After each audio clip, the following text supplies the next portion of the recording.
Well, good Monday evening, everybody. Hope you are doing well on this first Monday of August, August 2nd. Congratulations, you made it here. Glad you could join me. I'm excited.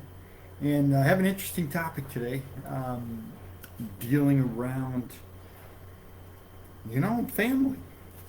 Family. A lot of ways I think my following here is like my family, and you guys listen to me share my ideas and my lessons that I've learned and how they changed my life. And I started thinking, that phrase, it takes a village to raise a child. And I started thinking about that, and I put it in a different perspective for you. It takes everyone on the team, everyone on the family, doing the little things consistently to make up the great distance between failing and reaching your goals. Success. Let me repeat that. It takes everyone on the team doing the little things consistently to make up the great distance between failure and goals, and failure and success.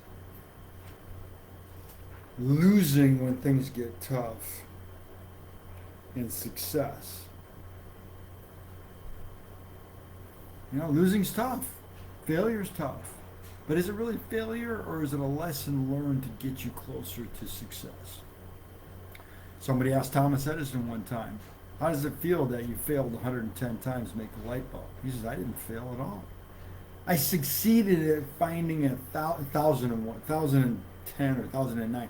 I succeeded at finding 1009 ways it wouldn't work. Different perspective. It's a mindset. Achieving your goals and being winners, getting that distance, that great divide. It takes a team. It takes a family. It takes everyone on the team. Very few people in life, I don't think anybody has ever hit massive success by himself. It takes a team. It takes everybody. Look at all the big companies today. These billionaires, they didn't get there by themselves. They got there because of a team. They got there because people bought into their dream, bought into their products. So, a couple other things to share with you. High achievers, most of them suck at golf. Be world class at one thing. I talk about this to a couple of my clients last month and last week. Maybe two things. The shiny object syndrome. There's so many opportunities out there. There's so many things that we could focus our attention on and be really, really good at. But how many can you be great at? So try to focus on world class. We want to do a lot of things. Nothing wrong with playing golf. I think golf is fantastic. If you want to be world class at it, then put everything you got into it. If you just want to be okay with it, then just dibble and dabble with it. But if it distracts you from being world class at what it is you can be world class at, then it's in the way. It's getting in the way. So you might have to give up many things to excel and to be world class and exceptional at that one thing. Do you know what that one thing is? Have you been putting it off and because you're behind on your promises, you're just taking anything that comes along because it's paying the bills? Have you given up on your dream? Have you forgotten about it? What you dreamed about when you were younger, what you wanted to do, what you could do, what you were good at doing but never pursued that? And you settled for less? What are you willing to give up to be world class at what you love? I was talking to my son the other day, and I said there's a leadership thing that I was taught many years ago, and I'll share it with you. I asked him a question. I'll ask you the same question. I usually save this for my workshops, but I'll ask you. The question is, and obviously I can't get your answers, but the question is do you like do dogs like bones? You know, yeah, everybody figures dogs like bones because dogs are always eating bones. They even make biscuits in the shape of bones, and we always give the dog the steak bone when we're done with the steak. And then one of my mentors taught me early on, he says, dogs don't like bones. Dogs like steak. They settle for bones because that's all you give them. I said, so don't settle for bones.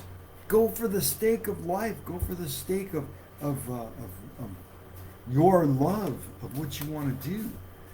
And the reason I brought up family today is because yesterday was our semi-annual family reunion. every 2 years we have a New Hand family reunion. It's held at the same place in Michigan, Camp Dearborn in Michigan. It's always on the same day of the same month every 2 years. So it'll be the first Sunday of August every 2 years.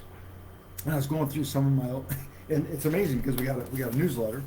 My dad actually was the inventor of this newsletter, the New Hand Progeny News, from 1905. Started in 1905, and now it's 2021. So it's over 100 years since they've been doing family reunions. They used to do them on Belle Isle. Belle Isle is a little island in Detroit, and it's between Canada and Michigan, and it's part of Detroit, and a lot of picnic area. It's just a beautiful area. Anyway, so this year we played games, and for all the people play games and hand out trophies and pictures, and every 2 years we get this newsletter with all the announcements.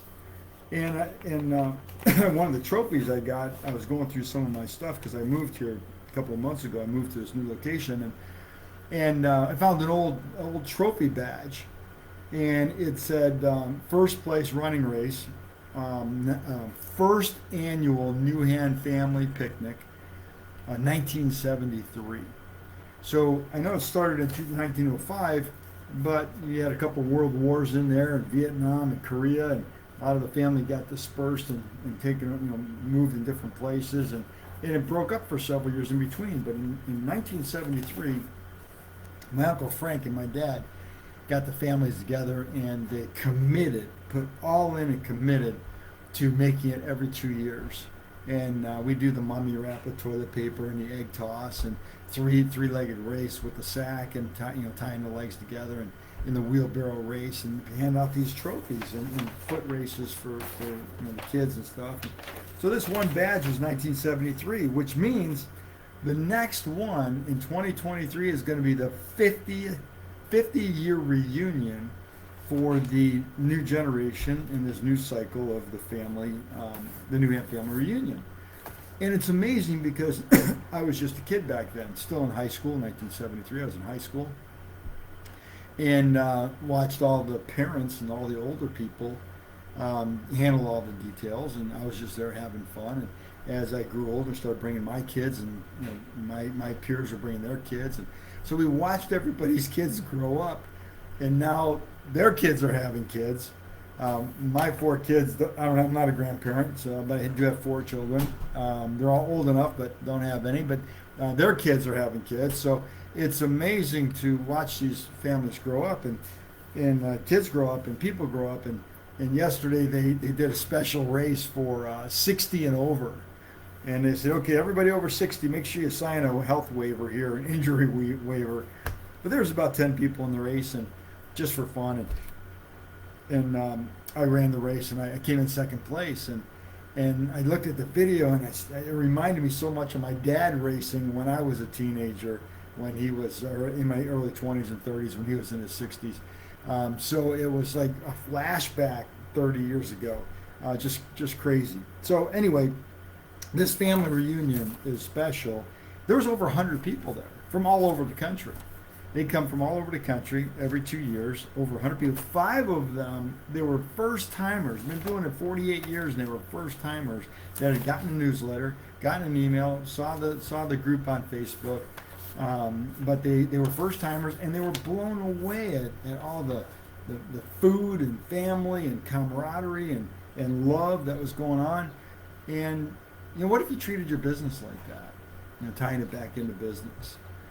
Remember, it takes everybody on the team to fill that gap, doing the little things consistently to make up that great distance between average and fortune, from failure to success. So who's on your team? Are you treating them like family? Because they're part of the family. You should be treating them like family. As much as you possibly can. That's what helps. And this family reunion reminded me of that rarely does anybody get to be successful without other people, no matter what it is. If you're rich in oil, somebody's got to refine the product, somebody's got to drill it out of the ground, somebody's got to find it. If you're rich in software, somebody's got to buy it.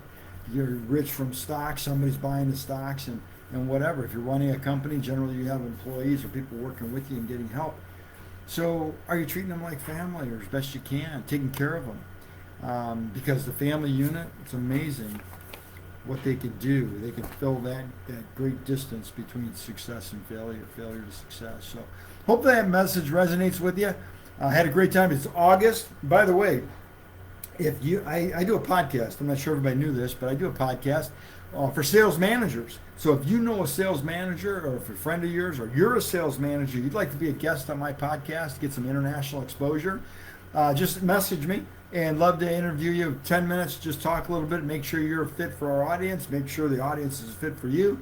That way you can get leverage out of it. You can use it for training, you can use it for promotion, you can use it for your library, show your kids, and you can be on my podcast. So if you want to check one of my podcasts out, the audio is on Continuous Sales Improvement for Teams. Continuous Sales Improvement for Teams. I know it's a long URL.com. Continuous Sales Improvement for Teams.com. You can also see many of the episodes already on iTunes under Continuous Sales Improvement. That is the title of it. And mine is a subcategory, Continuous Sales Improvement for Sales Managers. All right, everybody. Have a great day. Talk to you next week. Bye-bye now.